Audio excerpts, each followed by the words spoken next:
Hello everyone. Today, as you can see, I'll be flying the Ki-44-II, also known as shoki. Well, I didn't record the pre-game part with the queue time, so I'll have a bit less time for the introduction. But as you can see by the length of the video, this is a quite long match. Well, this is the very first match I tried recording with this plane, and it turned out to be one of the most successful I ever had. So yeah, I tried to make this plane work, and this is the best I got so far.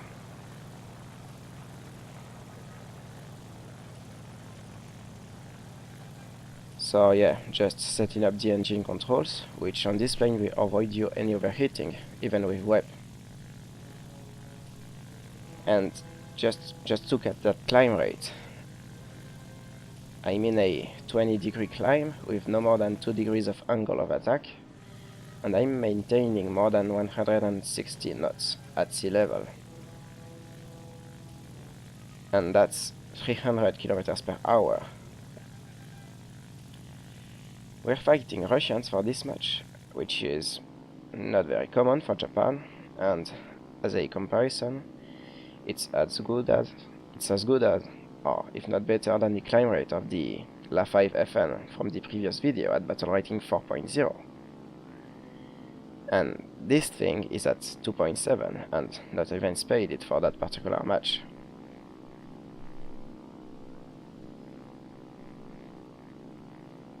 Yeah, it's that good.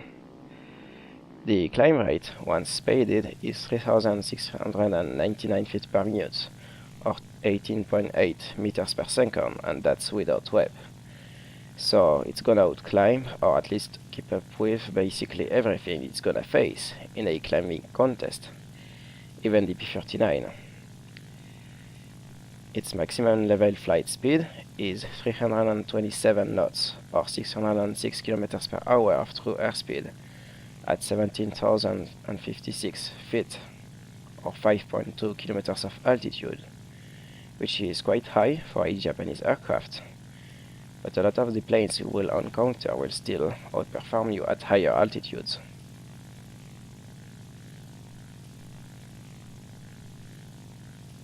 But I remember the Ki-44 to be quite horrible to play, and that was because of the last two characteristics to it. First of all, the maneuverability is decent, but not that good, and you're not gonna outturn everything like you would do in your standard Zero. The Ki-44s are more of energy fighters or woman zoomers. But when I first played them, the engine performance was much worse than that, so it was actually quite hard to outperform a Spitfire in an energy fight, as it had all the advantages, except for maybe a 10 knot lower top speed.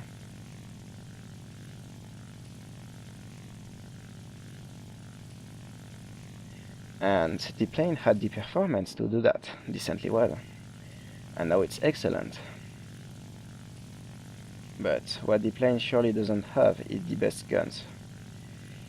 It's armed with 4 12.7 Ho-103 guns with 250 rounds per gun. 2 of them are mounted above the engine and 2 in the wings.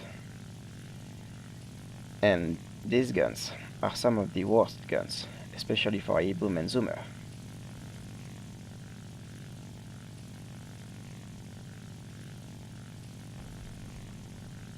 Now, the guns themselves can be sufficient at that battle rating.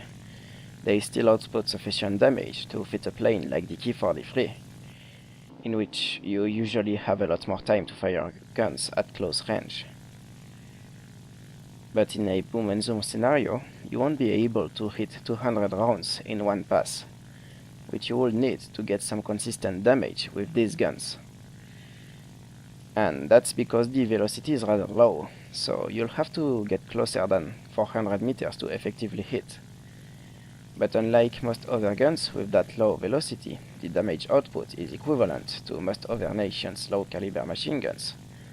So you'll have to put a lot of rounds into your enemies to bring them down, and That's not enough for a boom and zoom plane, especially in a many versus one situation where you need to quickly bring your target down.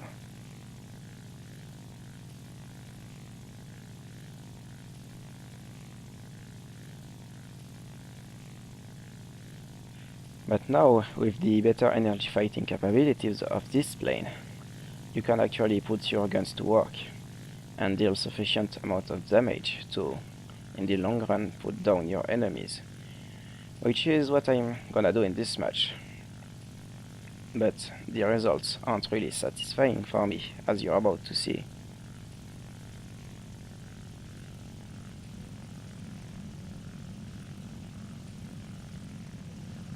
So, back to the match. I'm engaging this shaker right here, and I check his statistics. And that's just because there are usually two kinds of pilots flying the I-153.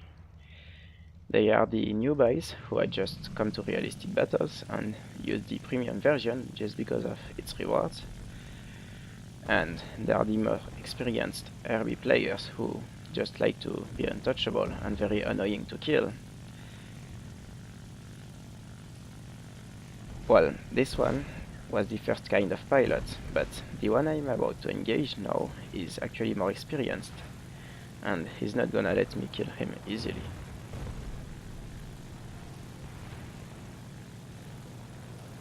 Now he tries to prop hang to get a shot into me, but yeah, he's not gonna catch me now.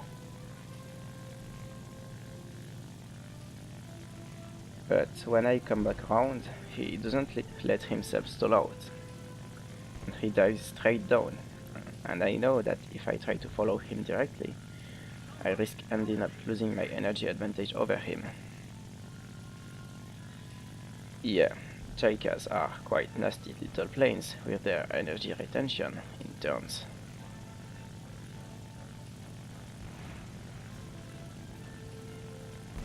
I try attacking him again. He goes straight to bait me to follow him, and there he pulls hard into a straight Immelman, and I get a hit on him, which damages his oil system. And that's all it takes to pull down an enemy, because now his engine is gonna die within minutes, and all I need to do is keep him busy and prevent him from returning back to his airfield. So I could say, yeah, that's my first kill, but you know, that's not quite satisfying. But now I'm engaging Lactri, who's just realized he doesn't have the energy to catch me. Open fire, but as he turns himself sideways to expose a smaller profile, I only get minor hits.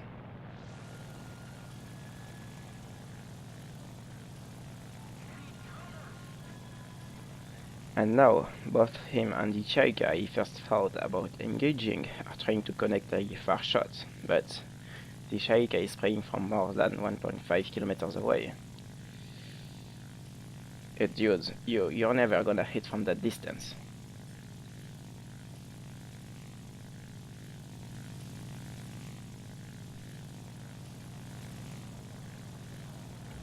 So now I am confident the Shaika doesn't really know what he's doing, and I also know he's very slow, and as he didn't dive down like the other one,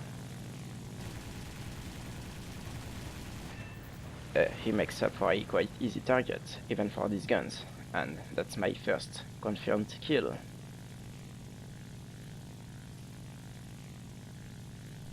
And now I engage a group of 3 enemy fighters who are fighting a single Ki-44-III.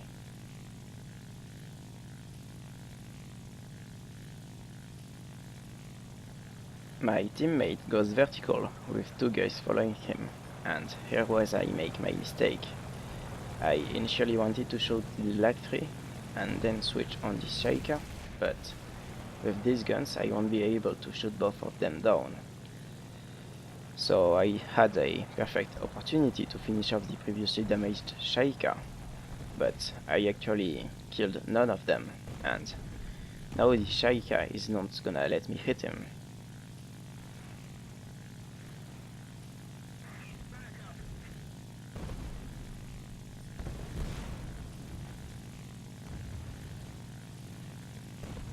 Now I decide to make a pass on the lag 3.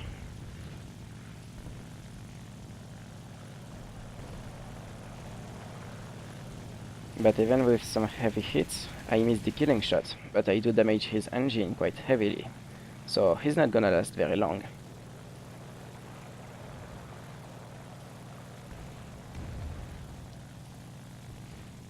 And I go into another loop that the lag 3 will never be able to follow. Make another pass on him, and he's stalling out and struggling to maintain himself in the air.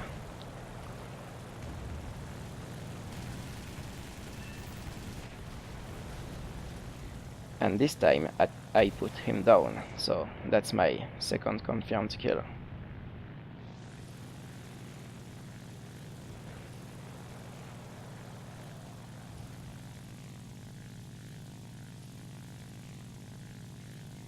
And now I see the 153 I previously hit, and I see he's very slow. He's actually trying to land. So I'm thinking, well, I damaged him enough, so now I have my chance to confirm my kill. But just as I'm about to hit him, he bails out, and obviously nobody's awarded the kill. And that's very mean from his part. I mean, he actually knew how to fly his plane, and he knows that what killed him was that hit in the engine. So he knew I was the one who caused his death, but still he decides to deny me the kill.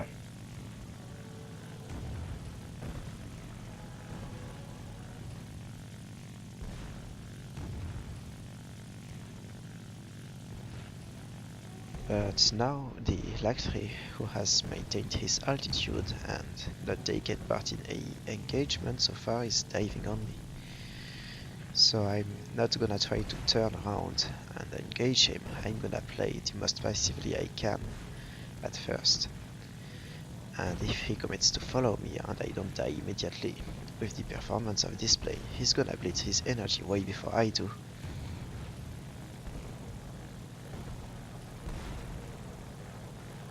But for now I'm not too comfortable with all the AA firing at me, so I try to get out of the middle of the AA field. And now he starts to be in gun range, so I'm gonna execute some slight displacement rolls.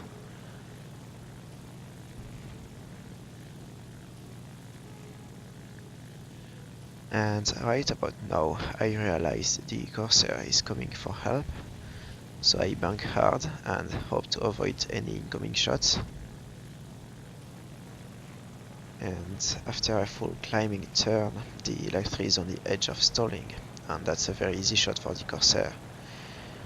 Come on, get him. Come on. Nah, he missed. Well, I don't know where that Corsair was aiming, but right now I can't really stop turning, otherwise the lag 3 would have an opportunity to shoot me.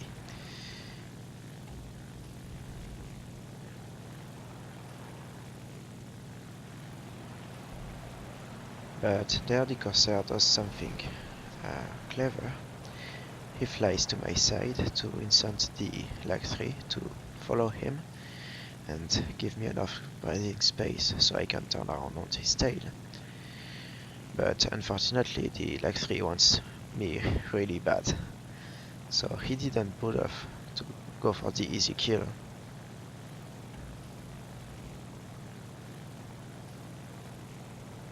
But now he's been following me in 2 consecutive spiral climbs. Now the Ki-44 might not be very good at pure turning, at least not enough for me to try and turn a lag 3 in an horizontal plane, but its engine performance has no equal at its battle rating. And with each vertical turn, I'm gaining the advantage over my opponent.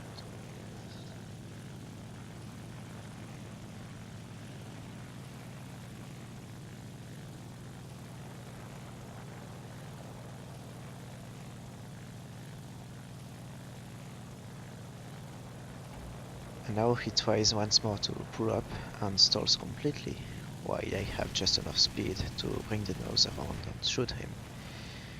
And my very last rounds of ammo set his left wing on fire.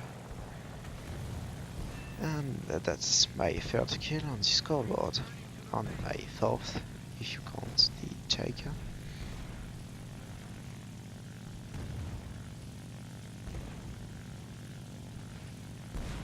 But now, as I'm completely out of ammo, it's time to me to return to base.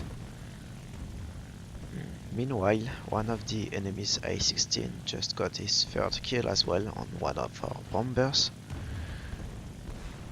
So I'll have to pay very close attention to him later on when we are gonna engage him.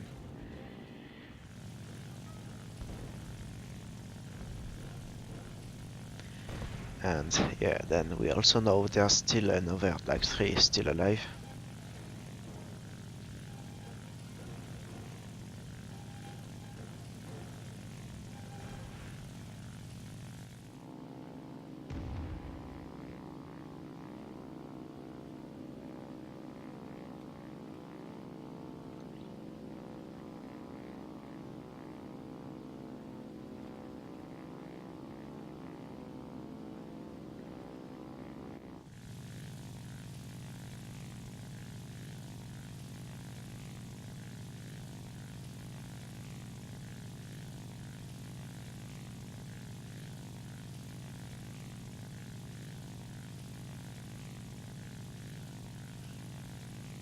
Now take a look at this. I'm in a level flight at about 500 meters of altitude and I'm reaching 285 knots. That's nearly 530 kilometers per hour for those of you not familiar with the units I'm using.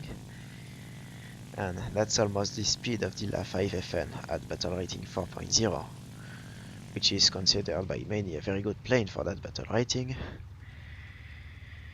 And yeah, it's not quite the speed of the P-39, but it gets quite close to it. And a battle rating of 4.3 would be no problem for this plane at all, if only it had a couple of 20 mils or some more consistent armament.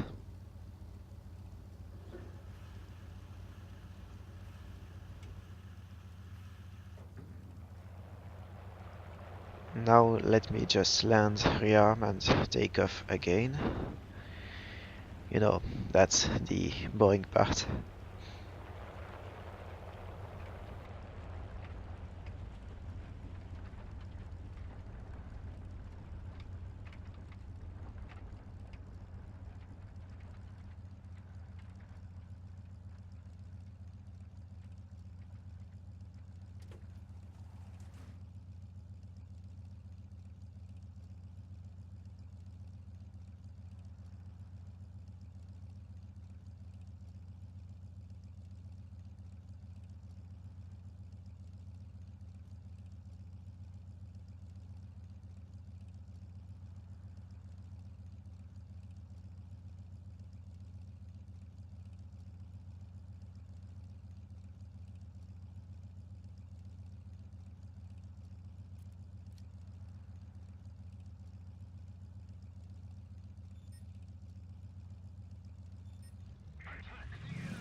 And now, as I'm taking off, I'm realizing that the last enemy fighters remaining are the I-16 and the LAC-3. And they are already airborne and with a quite solid altitude advantage, so it's a bit of a 2 versus 2, with us starting with a slight disadvantage.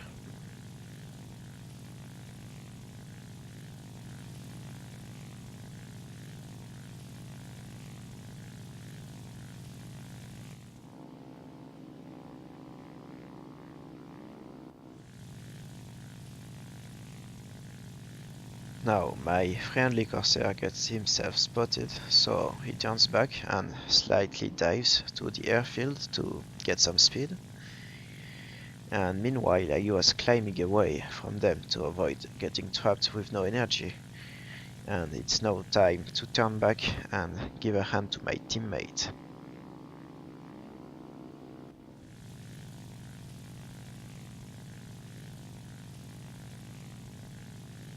However, I have to be very careful with the I-16 because even though he's a slow aircraft, if he can manage to dive on me when I'm not very fast, he will catch me and I'd be dead.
So now I've regained the altitude advantage, so I'm gonna move to engage them.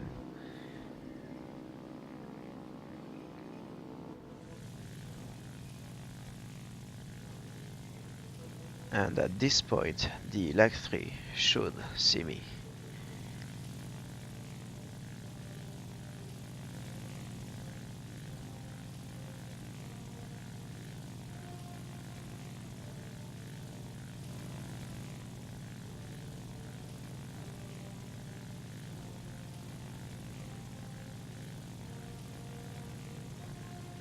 I'm gonna try to work with the I-16 first, as he's the highest guy, and at this point I consider him to be the most dangerous player.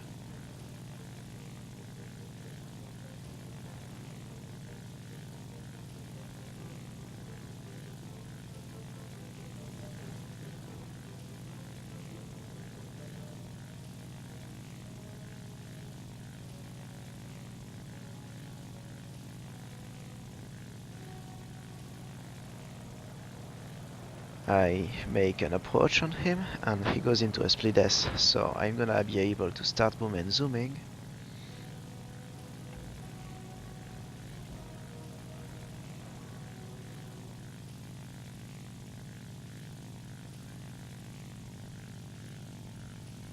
But I have to keep in mind that at any moment he can give up the energy fight with me and dive for the Corsair and kill him.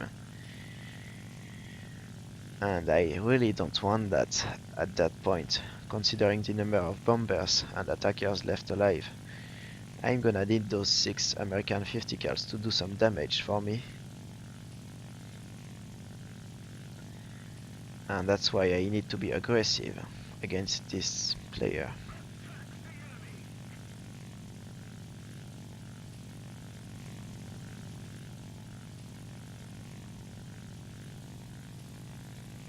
Now the enemy players are starting to play it smart.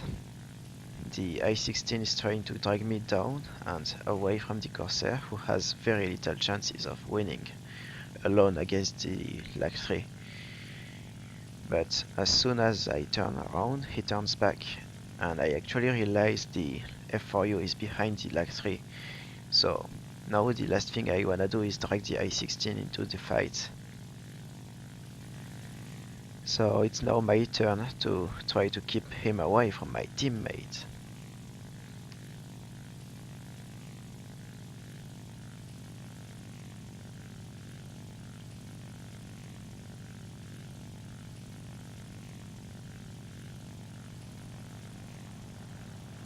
Here the I-16 is about to take a shot at the F4U, but he knows very well I'm here, so he can't do that.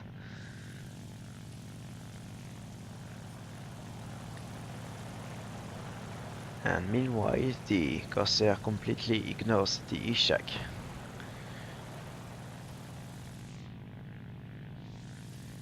And even with the pressure I'm putting on him, he manages to have a split-second burst at the Corsair.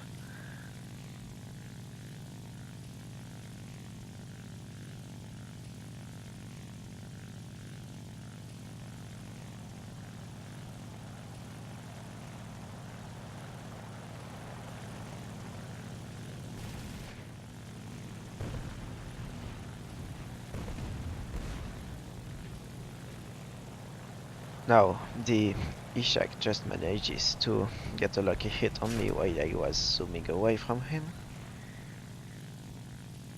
But it's nothing too serious, and actually didn't display on the damage indicator.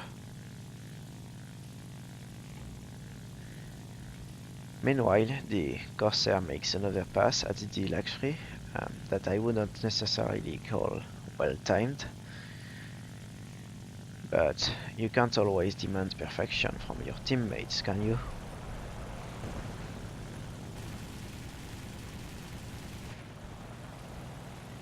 I take a shot at the Lac-3 and manage to cause him to leak fuel, but he's still flying fine.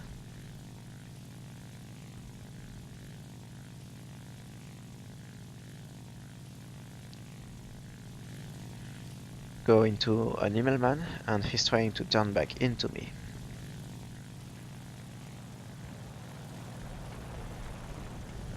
And right here he rolls to the right to avoid exposing his full profile, and that's what's gonna save him here, because at the speed he was going, he would surely be dead if he didn't do that.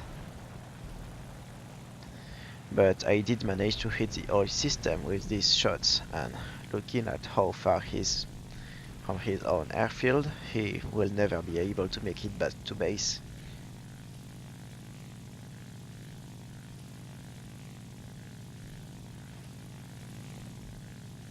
So at this point, his engine is slowly but surely dying. However, I wanna make sure I get this kill this time.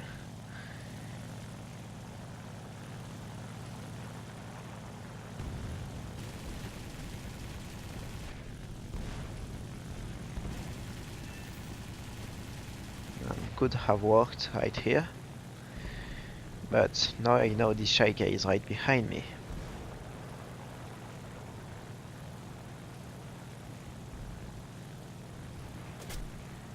And in the end, it costs me an oil leak.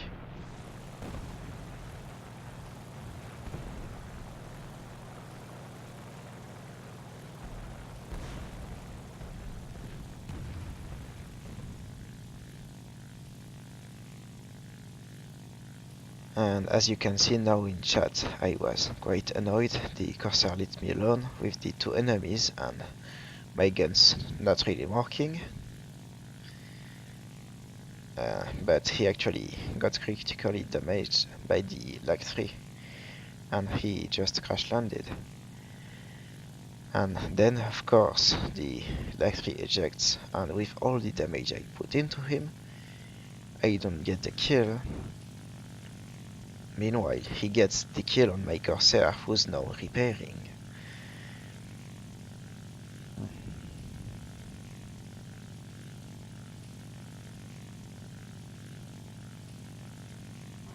Yeah, I think it's needless to say how annoyed I was at this point. The Ki-44-II is a pretty good aircraft with lovely performance, but its guns can lead to some very hard time getting your kills. And the ammo capacity isn't all that great after all, even by Japanese standards. The Ki-61 has almost twice the ammo count of this plane.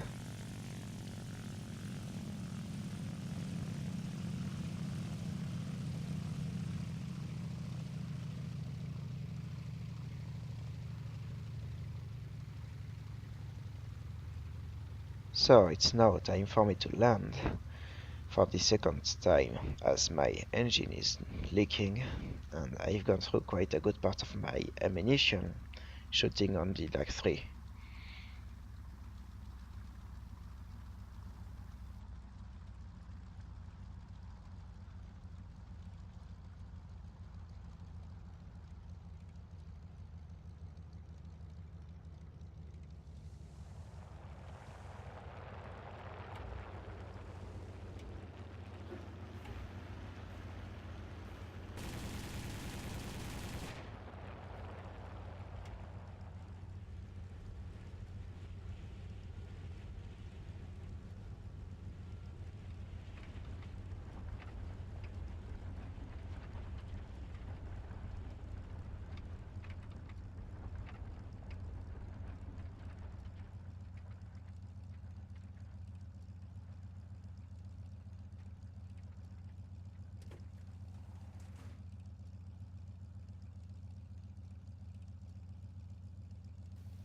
30-second repair time and back into the air.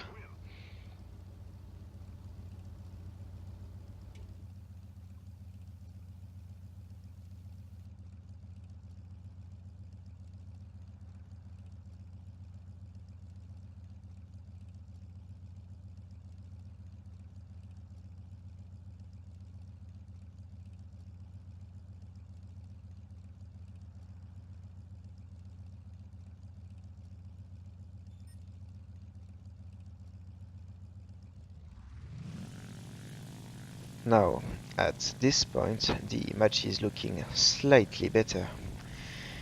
The only enemy fighter left alive is an I-16, and as much as it can be a quite hard fly to shoot, well, if I manage my energy correctly, he should have very little chance of winning against me. And with the Corsair on my side, this should be a quite easy 2 versus 1.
After climbing for a bit, I noticed one of the enemy bombers.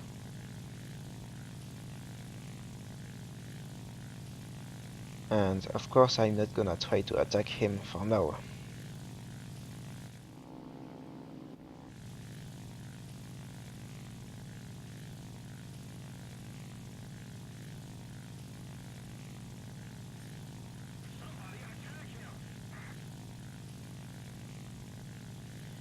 And the battle log reveals it's actually an IL-2.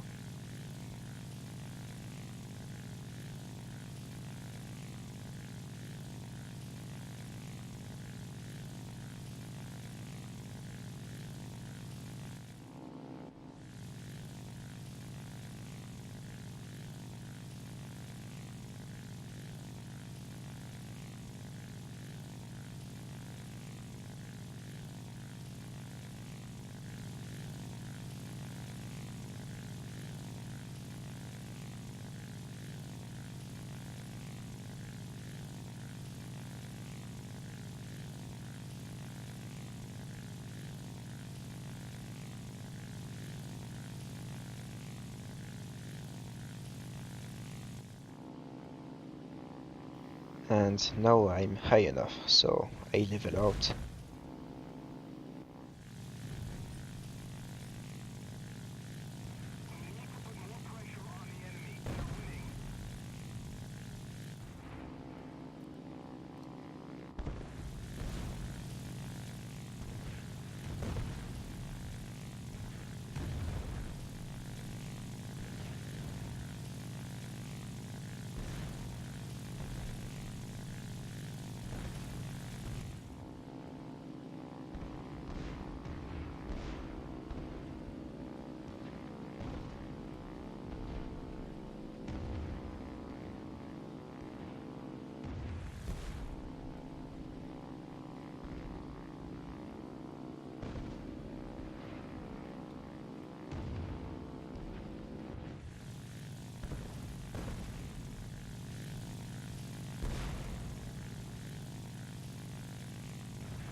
And here is the A-16.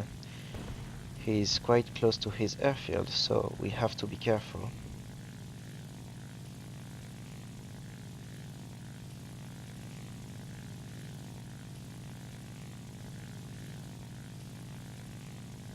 And two other bombers get spotted by the F4U. He decides to go for the DB3 to drag the I-16 down and away from his airfield. So I'm moving in to engage.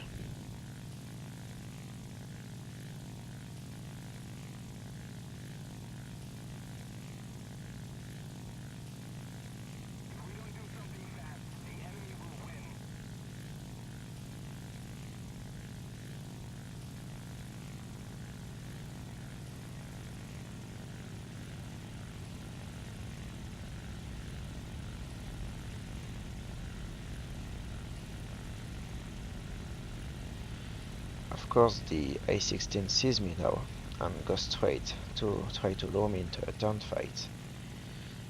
And as I go into a shallow climb, he goes into a split S. Not really the right time to do so, as it will bleed a lot of speed to evade an attack I was not gonna attempt in the first place. And after resetting the engagement, he's already quite low in speed, so he needs to waste a lot of his altitude to get his speed back and evade properly.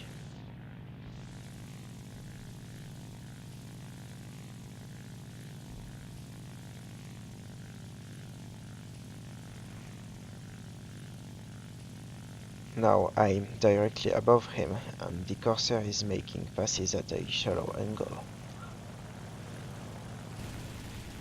So now it's all about pushing the Ishak down without doing anything stupid.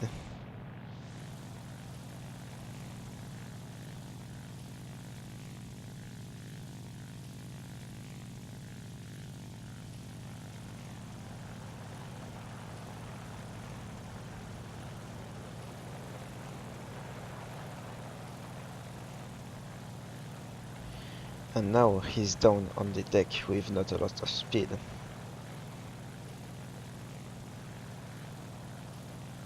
So the only thing he can hope for is to get a long range shot on one of us when we don't zoom away correctly.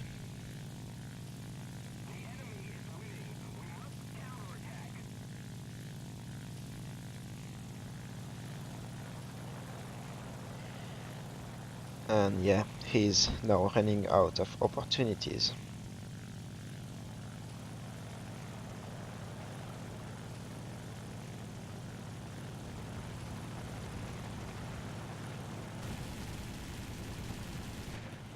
And yeah, I'm already starting to get some hits, so it's only a matter of time.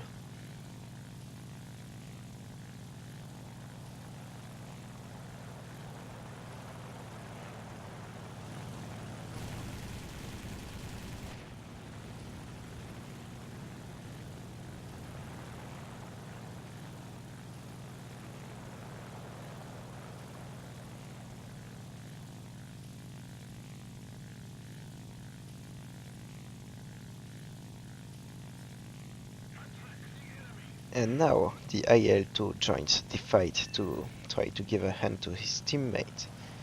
So we have to be careful and keep close situational awareness.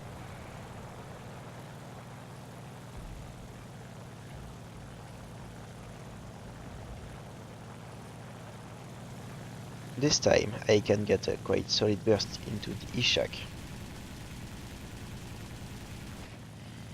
And as he tries to roll out of the way, he meets with the ground. So that was a slight mistake from his part, but his chances were quite slim anyways.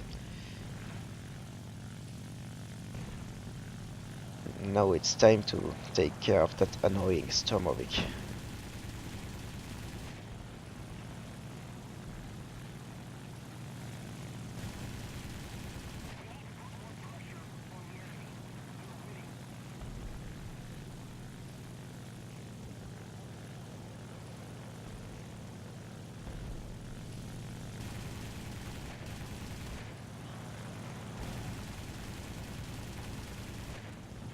And after some pretty decent evasive moves from his part, and my guns not working their best, I managed to put some shots into his oil tank. But now I'm out of ammo, so it's time to return to base and hope the Corsair will manage to finish him off.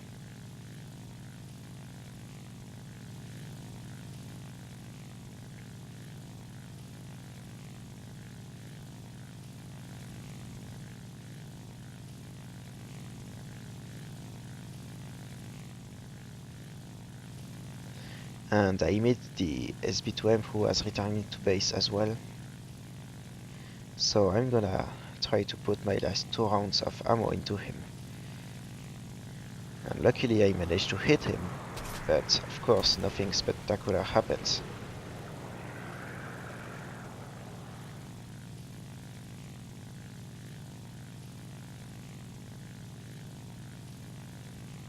And just as I spot the last DB3, the Corsair gets shot down by base anti-aircraft. Yeah.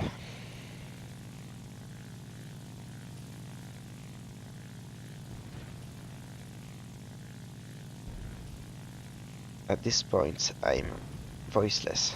I mean, we just did the hardest part of killing the enemy fighters, and all the Corsair had to do was play it safe and get himself a nice amount of bomber kills. But no, he leaves me alone with my useless guns. I mean, come on. You know AAA will kill you if you come anywhere close to them, so why would you still try strafing people on their main airfield? You gotta be stupid. And this applies to everyone who gets killed by anti-aircraft. You are stupid.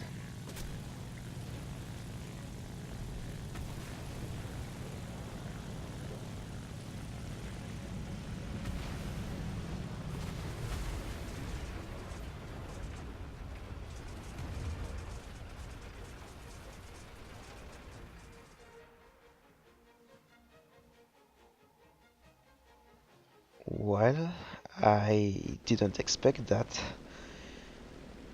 I mean, jokes aside, I never saw that coming. Yeah, at this point, let's say I was just a tiny bit disappointed, but then I was laughing so hard at the same time.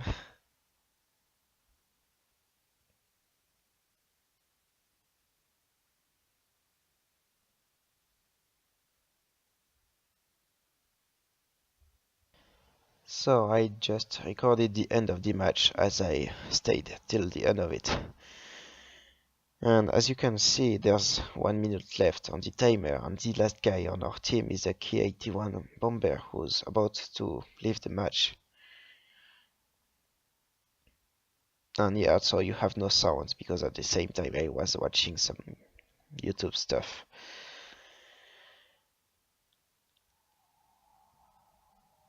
So it's time for the post-game results.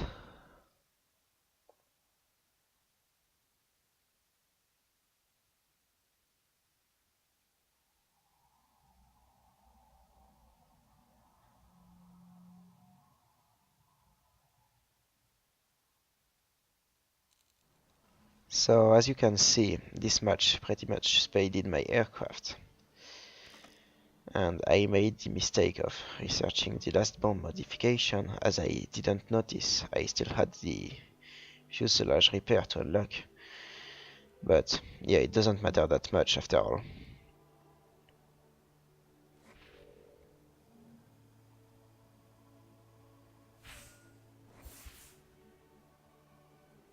So, results for this match. I didn't make it to the top of the team on the leaderboard, so it's second place of the team with 4 kills and a death. Could have been 6 kills, could have been 3 if the I-16 was a bit luckier.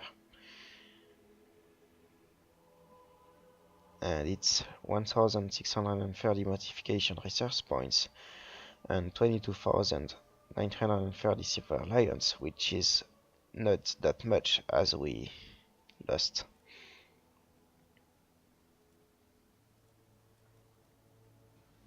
So yeah, that was quite a weird match. I tried my best and went so far, but I still couldn't quite get a good satisfying match with this plane, and that's the highest count of kills I got in it so far.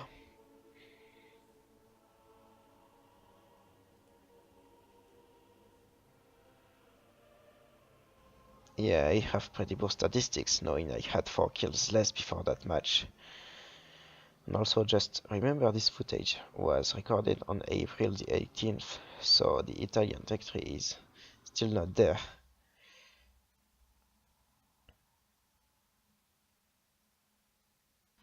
Yeah, I know. The last video I uploaded was in May, so it's been quite a while.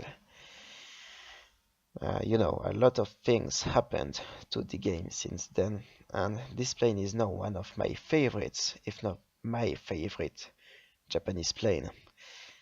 Yeah, I don't have the Ki-44 yet. While I have it, I never played it. So I'm gonna make another video about the Ki-44-II shoki later on, very soon. But yeah, next video will probably be a bit different, and I don't mean it's gonna be interesting, but it could be different, and I'm not sure yet, but maybe it will be just a normal War Thunder match, we'll see. So yeah, that's all for today, and I hope you enjoyed the video, and see you in the next one. Hopefully not in 4 months. Goodbye.